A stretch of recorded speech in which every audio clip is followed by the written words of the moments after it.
নমস্কাৰ বন্ধুসকল, আপোনালোকে যিসকলে এছাম টেট পাছ কৰিলে তেওঁলোক সকলোকে মোৰ ফালৰ পৰা অভিনন্দন জনালোঁ। এতিয়া আপোনালোকে পাছ কৰাৰ পিছত মূল কামটো হৈছে ডিষ্ট্ৰিক্ট চিলেকশ্যন। আপোনালোকে কোনখন ডিষ্ট্ৰিক্টত এপ্লাই কৰিব এই বিষয়টোক লৈ হয়তো সকলোৱে সমস্যাত ভুগিছে, যিহেতু চৰকাৰৰ ফালৰ পৰা 3খন ডিষ্ট্ৰিক্টে চিলেকশ্যন কৰিব দিছে। কিন্তু আমি যদি মন কৰোঁ, হাই স্কুল বা হায়াৰ ছেকেণ্ডাৰী যিখিনি টেট পাছ কৰিছিলে তেওঁলোকক কিন্তু গোটেই অল অসমৰ যিমান ডিষ্ট্ৰিক্ট আছে প্ৰত্যেক ডিষ্ট্ৰিক্টতে তেওঁলোকে এপ্লাই কৰাৰ সুবিধাটো পাইছিলে। কিন্তু আমাৰ যিখিনি LP আৰু ME কাৰণে এই ক্ষেত্ৰত 3খন যি মানে নিৰ্দিষ্ট কৰি দিছে ডিষ্ট্ৰিক্ট, এই ক্ষেত্ৰত হয়তো এটা সমস্যাৰ সন্মুখীন হ'ব সকলোৱে।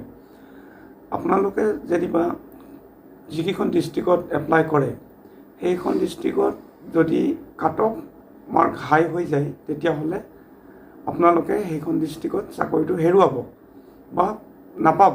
কিন্তু যিকেইখন ডিষ্ট্ৰিক্টত কম মাৰ্ক বা কাট অফ মাৰ্ক কমি যায় সেইকেইখন ডিষ্ট্ৰিক্টত কম মাৰ্ক পোৱাখিনিয়ে চাকৰিটো পাবলৈ সক্ষম হ'ব। কিন্তু এইখিনিতে মই এটা কথা কওঁ আপোনালোকক যে এই কম কাট অফ মাৰ্ক বা বেছি কাট অফ মাৰ্ক এইখিনি ক্ষেত্ৰত বেছি মাৰ্ক পোৱাখিনি চাকৰিৰ পৰা বঞ্চিত হ'ব আৰু কম মাৰ্ক পোৱাখিনিয়ে বেলেগ এখন ডিষ্ট্ৰিক্টত হয়তো তেওঁ চাকৰিটো পাবলৈ সক্ষম হ'ব। গতিকে যিটো আমাৰ মেৰিট বেচিছত নিযুক্তি প্ৰক্ৰিয়া বুলি কোৱা হৈছে, এইটো জানো সঁচা প্ৰকৃতাৰ্থত সম্ভৱ হৈছে?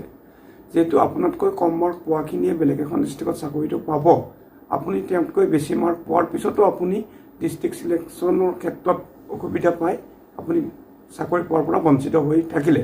মই এই ক্ষেত্ৰত আপোনালোকক এটা কথা ক'ব বিচাৰোঁ, আপোনালোকে যদি মুখ্যমন্ত্ৰী বা শিক্ষামন্ত্ৰী মহোদয়ক লগ কৰি এই বিষয়টোৰ সন্দৰ্ভত কিবা এটা সমাধান বিচাৰে, যেনেকৈ হাই স্কুল আৰু হায়াৰ ছেকেণ্ডাৰীৰ ক্ষেত্ৰত অল অসমত যিমান ডিষ্ট্ৰিক্ট আছে প্ৰত্যেকতে এপ্লাই কৰাৰ সুবিধা দিছে, গতিকে আপোনালোকেও তেওঁলোকৰ লগত আলোচনা কৰে।